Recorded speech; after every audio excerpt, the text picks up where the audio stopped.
Saya bersama dia setiap dia bangun tidur, dia selalu masuk ke kamar saya.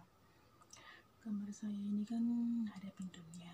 Nah, kalau di pintu masih tertutup, itu biasanya dia macam kayak ketok-ketok gitu ya, dia mau masuk. Nah, itu dia kalau udah masuk ke sini ya tidur di sini gitu. Bangun tidur langsung masuk ke sini. Setelah itu nanti sekitaran jam 10 ya, jam 10-an itu saya bikinin makanan untuknya. Kan di sini ada dua. Yang satu ini, yang satunya di atas. Kalau satunya itu jarang sekali ke bawah ya. Yang ke bawah itu biasanya yang ini. Ini tuh yang kecil, yang satu tuh agak gede. Ya, pertama kali saya kesini, saya juga merasa takut ya. Ada dua anjing.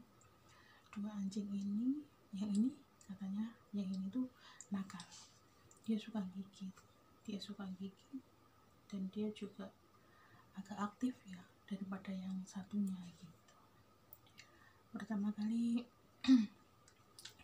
saya merasa kalau dia ini ya nggak terlalu nakal sih, cuman kalau di saat ada orang lewat di depan rumah itu dia pasti teriak-teriak ya, seperti biasa, itu namanya juga anjing ya, ketemu orang yang belum dikenal otomatis teriak-teriak. Nah, di saat dia teriak-teriak, jangan sampai kita pegang dia ataupun kita ambil dia bisa menggigit.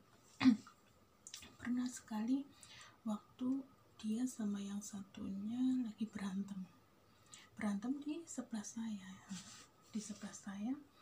terus saya kan tidak tahu ya, maksud saya ingin misahin mereka berdua, tetapi malah saya sendiri yang digigit. Nah, saya digigit pertama kali, saya merasa biasa saja lah, nanti juga akan sembuh gitu ya. Katanya sih dia sudah ditajam, disuntik anti rabies ya, katanya udah disuntik gitu, jadi nggak perlu takut lah ya.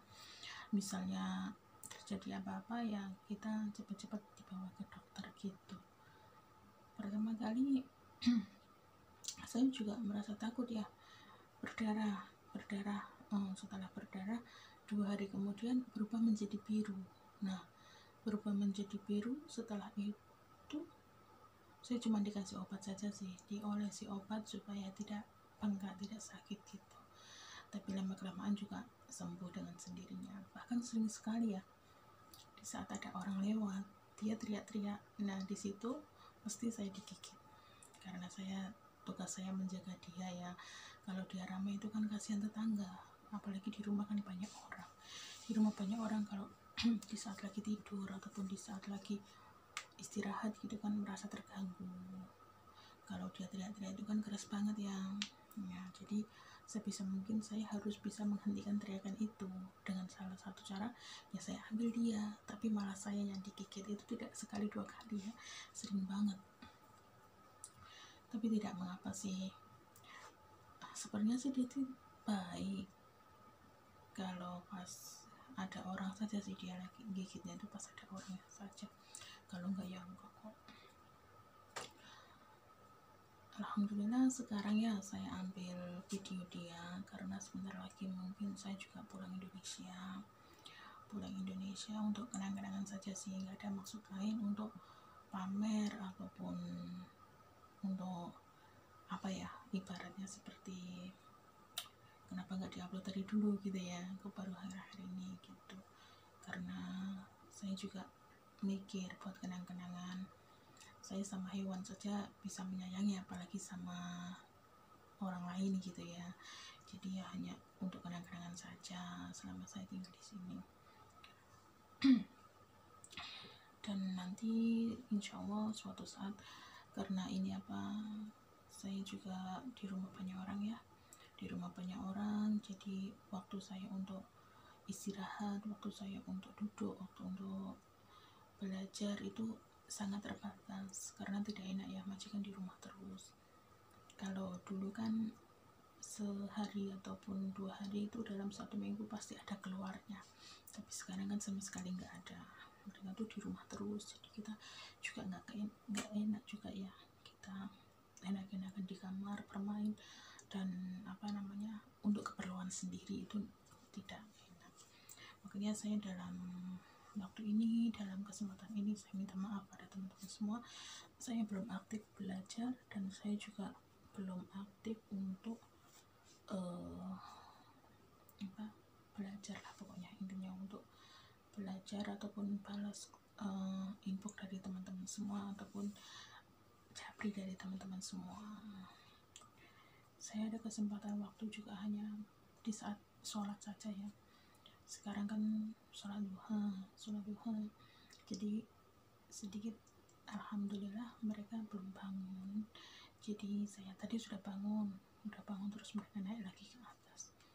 Jadi alhamdulillah saya ada kesempatan bikin video ini ya. Sebenarnya sih ingin bikin konten yang lebih bagus dari sebelumnya ya, karena saya juga keterbatasan waktu. Saya di rumah ini tidak pernah keluar sama sekali, tidak pernah ke pasar sendiri, itu nggak pernah. Paling kalau belanja itu sama majikan naik mobil ke pasar, setelah itu ditungguin di mobil, jadi kita tidak bisa mampir kemana-mana gitu ya. Bahkan kita ngobrol sama orang itu tidak ada waktu, jadi cepat-cepat sekali kita belanja itu seperlunya saja, kita beli barang, setelah itu kita langsung pulang gitu. Jadi nggak ada kesempatan untuk telepon keluarga di saat kita di pasar, ataupun kita ambil konten di jalan ataupun apa gitu kan, kita nggak ada waktu gitu.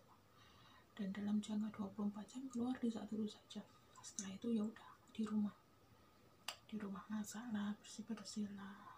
Itu kan rumah saya kan gede, rumahnya 4 lantai ya, jadi bisa mengatur waktu lah, pagi di bawah, agak siang di lantai 2, terus naik gitu, terus nyuci bajunya di atas sendiri. Kapan-kapan saya ambil video pas di saat di atas itu ya, banyak orang Indonesia juga sih di sini, tapi kan kita juga jarang ketemu ya. Seperti di Malaysia dulu, kita tidak ada libur, kita ketemu teman saja nggak ada ya, ibaratnya seperti itu ya. Nggak apa-apa lah ya, yang penting kita bisa bekerja dengan baik gitu, majikannya baik, alhamdulillah kita bisa finish sampai 2 tahun gitu, kerja untuk masa depan. Yaudah, lain kali saya share pengalaman saya kerja di Hong Kong. Selama saya tinggal di Hong Kong ya, udah ganti banyak majikan, karena namanya juga rezeki ya, ada enaknya dan ada tidaknya. Lika-liku menjadi pembantu di luar negeri itu ya, ada suka ada dukanya gitu. Banyak teman-teman juga yang sukses, banyak teman-teman juga yang kurang sukses ya. Ya namanya juga ikut orang, rezeki masing-masing, dan kita yang penting berusaha ya. Lain kali saya ingin coba bikin konten share pengalaman saya menjadi TKW di Hong Kong. Selama pertama kali saya datang dari Indonesia sampai nanti saya mau pulang lagi ke Indonesia, mungkin ada hal yang baik bisa diambil sebagai pelajaran, dan hal yang buruk dibuang saja gitu ya. Namanya juga berbeda-beda majikan, jadi kita bisa mengambil kesimpulan. Yang penting kita itu bersabar ya, bersabar bisa bersabar bisa melewati semua ujian yang ada di kehidupan ini. Ya sudah, itu saja mungkin ya. Terima kasih. Wassalamualaikum warahmatullahi wabarakatuh.